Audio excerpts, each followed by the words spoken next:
මම ගියා කටාරවල කැරිෆෝ ලුලු මාකට් ඒ වගේ සුපිරි හයිපර් මාකට් තුනකට ඒ වගේ සාමාන්‍ය සේවකයෙකුට කොහොමද ගෙවන සැලරි ස්කේල් එක ඒ වගේ මොනවද හම්බෙන ෆැසිලිටිස් කියන එක දැනගන්න.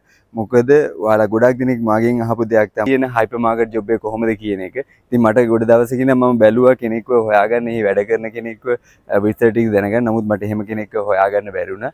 ඉතින් ඒ නිසා මම මෙහි තියෙන මම අර කලින් සඳහන් කරා වගේ සුපර් මාකට් තුනකට මම ගිහින් බැලුවා කොහොමද ඒවයි තියෙන ෆැසිලිටිස්, ඒ වගේම කොහොමද බේසික් සැලරි එක, ඒ වගේම මාසෙකට නිමාඩු කීයක් හම්බ වෙනවද, මේ වගේ දේවල් මම ඒ තැන් තුනටම ගිහිල්ලා ඇහුවා. ඉතින් ඔයාලට අද මේ වීඩියෝ එකත් එක්ක රැඳිලා හිටියොත් මේ විස්තර ටික ඔක්කොම දැනගන්න පුළුවන්. අපි එහෙනම් දැන් මුලින්ම යමු මෙහි තියෙන කැරිෆෝ එකට. මෙහි තියෙන සුපිරිම හයිවර් මාකට් බ්‍රෑන්ඩ් එකක් තමයි කැරිෆෝ එක කියන්නේ. ඉතින් කෙනෙක්ව අපි කැරිෆෝ එකට ගිහිල්ලා හොයාගන්නත් ඕන මේ විස්තර ටික ගන්න. මම හිතනවා ලංකාවේ කෙනෙක් මට හම්බ වෙයි කියලා. ඒ වගේම පොඩි දෙයක් මතක් කරන්න ඕන. ඉතින් මේ හයිපර් මාකට් වල අපේ කොල්ල කෙල්ල ගොඩක් ඉන්නවා මෙහි ගොඩක් මහන්සියෙන් වැඩ කරලා ලොකු ගේමක් ගහන. ඒ හැමෝගෙම දකින්න හැම හීනයක්ම සාර්ථක වෙන්න කියලා මම ප්‍රාර්ථනා කරනවා. අපි එහෙනම් දැන් යමු කැරිෆෝ එකට.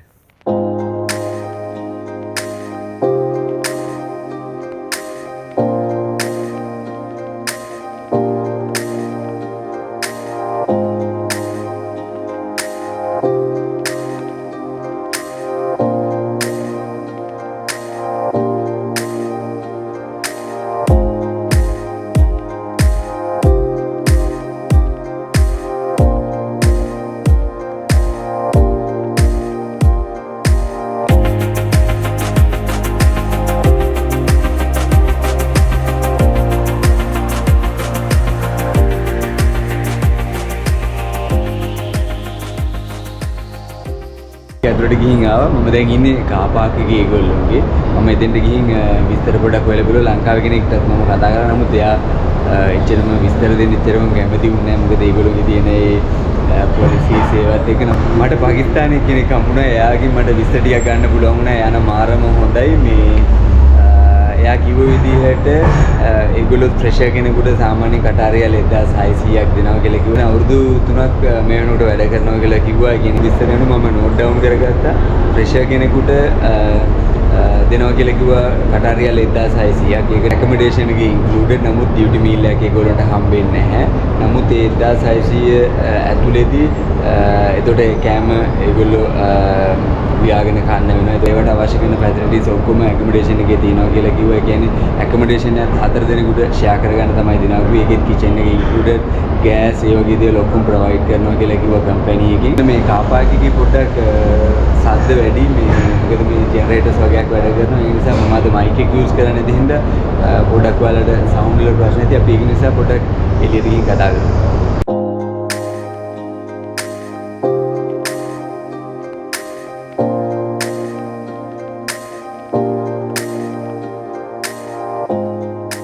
කැරිෆෝ එකේම ට්‍රොලි එකක් ඒගොල්ලෝ මෙතන මේ හරිය පොඩි ඒරියා එකක් තියෙන. එතන පාක් එකක් වගේ. එතන කවුරු හරි කස්ටමර් කෙනෙක් දාලා ගිහලා. ඊට අමතරව අපිට අර අපේ පාකිස්තානී යාළුවා දුන්න විස්තරය අනුව ඒගොල්ලන්ට පැය 8ක ෂිෆ්ට් එකක් තමයි දවසට තියෙන්නේ. ඊට අමතරව කම්පැනි එකකින් ඒගොල්ලන්ට, ඒ කියන්නේ කැරිෆෝ එකකින් ඒගොල්ලන්ට මාසෙට නිවාඩු 4ක් ඒගොල්ලන්ට දෙනවා කියලා කිව්වා. එතකොට කැරිෆෝ එකේ සමරි එකක් විදියට ගත්තාම ෆ්‍රෙෂර් කෙනෙකුට ඒගොල්ලෝ කටාරියල් 1600ක් ගෙවනවා. ඉතින් මේක වාගේ එක්ස්පීරියන්ස් එක අනුව වෙනස් වෙන්න පුළුවන්. ඒ කියන්නේ වාගේ පොසිෂන් එක අනුව වෙනස් වෙන්න පුළුවන්. මොකද මේ වගේ කැරිෆෝ එකක් වගේ ගත්තාම හයිපර් මාකට් එකක ෂෙෆ්ලා ඉන්නවා, ඒ වගේ මැනේජර්ස්ලා ඉන්නවා, ඒ වගේ මර්චන්ඩයිසර්ස්ලා ඉන්නවා. ඉතින් ඒ කැටගරි අනුව වෙනස් වෙන්න පුළුවන්. මම මේ කතා කරන්නේ ෆ්‍රෙෂර් කෙනෙකුට. ඒ කියන්නේ මේ බේසික් සැලරි එක කොහොමද සහ ඒගොල්ලෝගේ ෆැසිලිටිස් කොහොමද කියන එක තමයි ඔයාලට මේ වීඩියෝ එකෙන් අරන් එන්නේ. ඉතින් එතකොට ඒගොල්ලන්ට සමරි එකක් විදියට ගත්තාම කටාරියල් 1600ක් ගෙවනවා ෆ්‍රෙෂර් කෙනෙකුට. ඊට අමතරව ඇකොමඩේෂන් එක ඒගොල්ලන්ට දෙනවා. ඒතකොට කෑම නම් ඔයාලට උයා ගන්න සිද්ධ වෙනවා. මොකද 1600 ඇතුළේදී ඒක ඒගොල්ලෝ ෆුල් පැකේජ් එකක් විදියට තමයි දෙන්නේ. ඊට අමතරව කම්පැනි එක වලට නිවාඩු 4ක් දෙනවා. ෂිෆ්ට් එකට පැය 8ක ෂිෆ්ට් එකක් තමයි ඒගොල්ලෝ දෙනවා කියලා කිව්වේ. නමුත් මට කතා කරපු කෙනා නම් ඇකොමඩේෂන් එක ගැන මාරුම් විදියට සැටිස්ෆයිඩ්. ඒ වගේ දේවල් නම් හොඳටම ඒගොල්ලෝ මේන්ටේන් කරනවා කියලා කිව්වා. නමුත් rules and regulations තියෙනවා කිව්වා. ඒ විදිහට මොකද ඉන්නකොට ඒවා follow කරන්න ඕන කියලා කිව්වා. මොකද accommodation එකේ ඉන්නකොට වැඩ කරනකොට ගොඩක් මේ Carrefour එක ඒ regulations follow up කරනවා කියලා කිව්වා. ඒ කියන්නේ පොඩි හරි issue එකක් තියෙනවා නම් කැම්පැනි එකේ තියාගන්නේ නැහැලු. ඉතින් ඒ නිසා ඒ වගේ දේවල් මට යාව මෙන්ෂන් කරා. ඉතින් මට යාව වීඩියෝ එකක් නම් ගන්න බැරුණා. මොකද මේගොල්ලෝගේ තියෙන ප්‍රයිවසි සහ එක පොලිසිස් එක්ක මිනිස්සු ගොඩක් කැමති නැහැ කැමරා එකකට කතා කරන්න. අපි නම් ඔහොම ඉක්මනට ලුලු මාර්කට් පැත්තට යමු. මොකද එතනනුත් ගිහිල්ලා කෙනෙක්ව හොයාගෙන විස්තර ටිකක් ගන්න ඕන. මේ ලුලු එකේ කොහොමද සේවකයෙකුට සහ ප්‍රේක්ෂක කෙනෙකුට කොහොමද ගෙවන්නේ කියන විස්තරය ගන්න. මොකද දැන් මේ පැත්තෙන් ඔයාලට පේනවා ඇති මේ ඉරත් බැහැගෙන යනවා. මේ වැටෙන ගලින් අපි ලුලු මාර්කට් පැත්තට ගියොත් හොඳයි. අපි එහෙනම් ඒ පැත්තට යමු.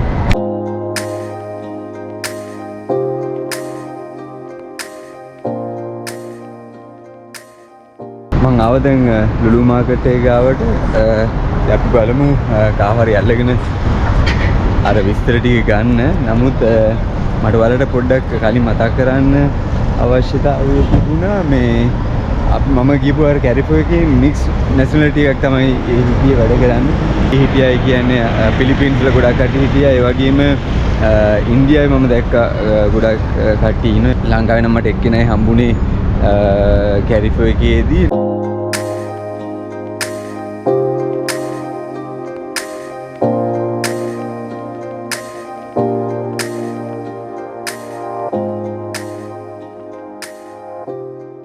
ලුලු මාර්කට් එකේ ඇතුළට ගිහින් ආවා. මේ විස්තරේ කියන්න පුළුවන්. නමුත් දැන් කළුවරයි වීහෙන්ද අපි හෙට උදේට හම්බෙමු. ළමයි මම ආවා. ඊයේ මට රෑ වෙච්ච නිසා වීඩියෝ එක ඉවර කරගන්න බැරි වුණා. ලුලු මාර්කට් එකේදී මම ලංකාවේ කෙනෙක්ව බැලුවා. නමුත් මට ලංකාවේ කෙනෙක්ව හම්බුන්නේ නැහැ. නමුත් මට එතනදී හම්බුණා ඉන්දියාවේ කෙනෙක්. ඉතින් එයා මට කිව්වා ෆ්‍රෙෂර් කෙනෙකුට එහෙම නැත්නම් පටන් ගන්න කෙනෙකුට ඒගොල්ලෝ ලුලු මාර්කට් එකේ ගෙවනවලු කටාරියල් 1450ක් 1450ක් 1500ක් වගේ තමයි එයා කිව්වේ. ඉතින් ඒකත් ෆුල් පැකේජ් එකක්. ඒ කියන්නේ කෑම බීම ඒ වගේ දේවල් තමන් කරගන්න ඕන. ඒ කියන්නේ ඒක සැලරි එකට ඔක්කොම ඉන්ක්ලූඩඩ්. ඒගොල්ලෝගේ ෆුල් පැකේජ් එකක් විදියට යන්නේ.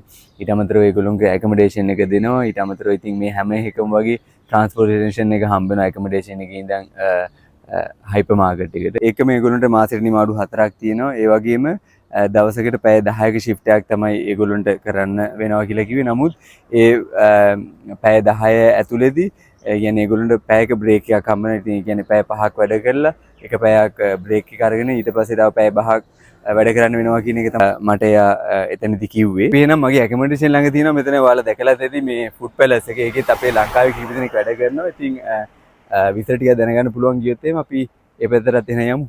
මම දැන් මෙතනත් ඇවිල්ලා අහලා බැලුවා. මෙතනත් එයා සමානම සැලරි එකක් තමයි ඒගොල්ලන්ට ගෙවන්නේ. රියාල් 1600ක් ඒගොල්ලන්ට මාසෙකට ගෙවනවා කිව්වා. නිමාඩු 4යි. නමුත් පැය 10ක ෂිෆ්ට් එකක් තමයි මේගොල්ලන්ට තියෙන්නේ.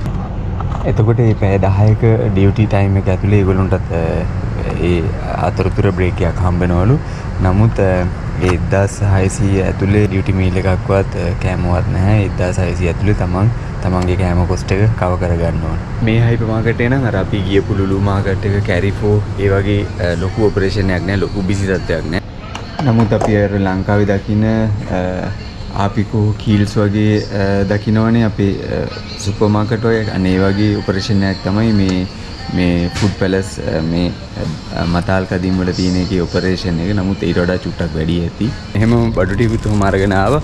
ඉතින් මෙහි අර ලංකාවේදී වැඩ කරනවා වගේ නෙමෙයි. තියෙන ටාස්ක් එක තමයි මේවා අර මල්ටි නැෂනැලිටිස් එක්ක ඉතින් වැඩ කරන්න වෙනවා. තවත් රටවල පිරිසක් එක්ක වැඩ කරන්න වෙනවා. ඒ වගේම මේ වගේ මැනේජ්මන්ට් එකත් දැන් මම ගිහපු මේ ෆුඩ් පැලස් එකේ සහ ඒ ලුලු එකේ මම හිතන්නේ ඉන්දියන් මැනේජ්මන්ට් එකක් තියෙන. ඒකට ඉන්දියාවේ ගොඩක් කට්ටිය ඉන්නවා.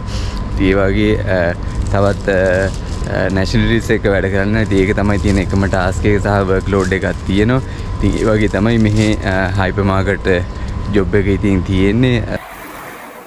හයිපර් මාකට් ජොබ් එක එච්චරම ලේසි ජොබ් එකක් නෙවෙයි. නමුත් මම දැකපු විදිහට ඒගොල්ලන්ට කියපු සෙක්ෂන් එකක් දෙනවා. ඒ කියන්නේ හයිපර් මාකට් එකේ වැඩ කරන කටියන්ට ඒතකොට තමන්ගේ සෙක්ෂන් එක බලා ගන්න ඕනේ, රීෆිලින් කරන්න ඕනේ. ඒ කියන්නේ බිසි පරිසරයක, ඒ කියන්නේ හරිම කාර්යබහුල පරිසරයක තමන්ගේ වැඩ ටික ඉක්මනට කරගන්න ඕනේ. ඉතින් ඒ වගේ එක දිගට මොකද දැන් ඔයා උදාහරණයකට හිතන්නකෝ ඔයා කැෂියර් කෙනෙකුට මෙතෙන්ට එන්නේ කියලා. ඉතින් එක දිගට ට්‍රාන්සැක්ෂන් තියෙනවා ඒවට කන්සන්ට්‍රේට් කරන්න ඕන. ඒ වගේම තමන්ගේ තියෙන සෙක්ෂන් එකක් බාර වෙන්න කෙනෙක් නෑ. ඒ අවශ්‍ය දේවල් හැම වෙලාවෙම රීෆිල් කරන්න ඕනේ. ඒ වගේ ලොකු ගේමක් එක ඇතුලේ තියෙනවා. මොකද අපි අර ලංකාවේ දකින්න අපේ සුපර් මාකට් වගේ නෙමෙයි මේ මෙහි තියෙන හයිපර් මාකට් මාරම බිසි. ඒ කියන්නේ ඔපරේෂන් එකක් ඇතුලේ දුවන්නේ. මට මේ වීඩියෝ එකෙන් ඔයාලට විස්තර ගේන්න උනේ කොහොමද සැලරි ස්කේල් එක මොන වගේ ෆැසිලිටිස්ද හම්බෙන්නේ පැය කීයක් වැඩ කරන්න ඕනද වගේ විස්තර ටිකක් මම ඔයාලට ගෙනාවේ. ගොඩක් දිනක් මගෙන් මේ හයිපර් මාකට් ජොබ් එක ගැන ඔයගොල්ලෝ ඉල්ලලා හිටියා වීඩියෝ එකක් කරන්න කියලා. නමුත් අපි ඉස්සරහට බලමු මේ වගේ වැඩ කරන කෙනෙක් හම්බුනොත් ඒගොල්ලොන්ගේ එක පොඩ්ඩක් කතා බහ කරලා වීඩියෝ එකක් ඒ විදිහට හදන්න. හරි ඔය විදිහට තමයි මට අද විස්තර ටික ගන්න පුළුවන් වුණේ. ඉතින් මට පුළුවන් විදිහට මම try කරලා ඔයාලා වෙනුවෙන් මේ vlog එක අරන් ආවේ. ඉතින් ලංකාවේදී මොන විදිහට කොහොම ආවත් ඔයාලාට හම්බෙන කොන්ට්‍රැක්ට් එක කියවලා ඔයාට ඒක ගැලපෙනවද කියන එක හොඳට හිතලා බලලා ඔයාගේ තීරණය ගන්න. මම හිතනවා අද වීඩියෝ එක ඔයාලා හැමෝටම ප්‍රයෝජනවත් වෙන්න ඇති කියලා. අදට මගේ බ්ලොග් එක මෙතනින් මට ඉවර කරන්න වෙනවා. එහෙනම් අපි අලුත් දවසක අලුත් විදියකට හම්බෙමු. මම වගේ එකතු වෙලා ඉන්න ඔයාලා හැමෝටම බොහොම ස්තුතියි. එහෙනම් පරිස්සමෙන් ඉන්න. එහෙනම් හැමෝටම ජය වේවා.